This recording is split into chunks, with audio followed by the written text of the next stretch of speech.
D'après les renseignements que j'ai, je ne suis pas tout à fait formel, je serai troisième.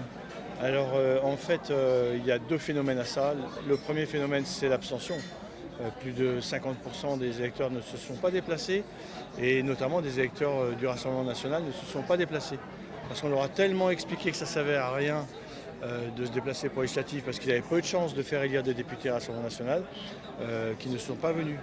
Et je rappelle que les projections au niveau national prévoient entre 24 et 40 députés pour le Rassemblement national, alors que Marine Le Pen a fait plus de 13 288 000 voix à la présidentielle. On voit bien qu'on est au bout du système parlementaire actuel et qu'il faut impérativement, d'urgence, mettre la proportionnelle.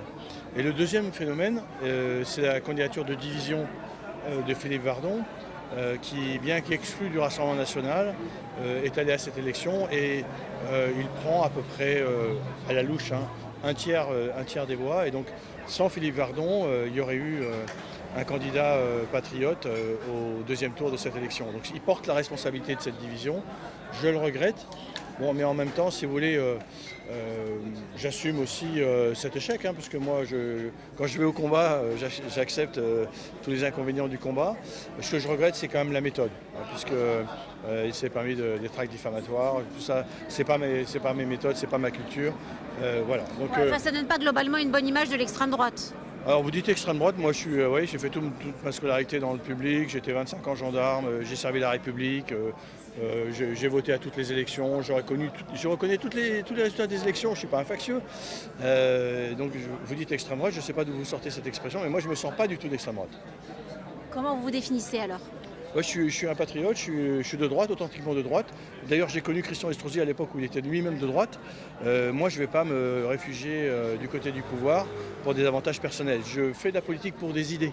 Je ne vis pas de la politique. Vous voyez, demain, ma vie va continuer. Je vais continuer à travailler dans le privé, à gagner ma vie.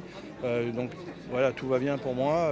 Je vais dans le combat politique à la fois pour mes idées et surtout pour les autres, pour mes enfants, pour mes petits-enfants. Au second tour sont qualifiés Philippe Pradal pour Horizon et le candidat de NUP, Enzo Giusti. Vous allez appeler à un report de voix ? Bon, je ne crois pas que c'est beaucoup d'intérêt d'appeler à voter pour un tel ou un tel. De toute façon, en fait, c'est les deux faces d'une même pièce. Je rappelle que si M. Macron a été élu, c'est parce que la France insoumise a appelé à voter pour M. Macron. Donc, si vous voulez, ils sont un peu complices. Donc voilà, pour nous, les patriotes, M. Macron déconstruit la France en cherchant à l'englober dans un ensemble supranational, un ensemble européen. Et puis M. Mélenchon l'a déconstruit aussi avec ses méthodes à lui, en cassant l'esprit français et en prônant une immigration sans limite. Donc en fait, c'est tous les deux des déconstructeurs. Et moi, je ne suis pas un déconstructeur du pays. J'aime la France.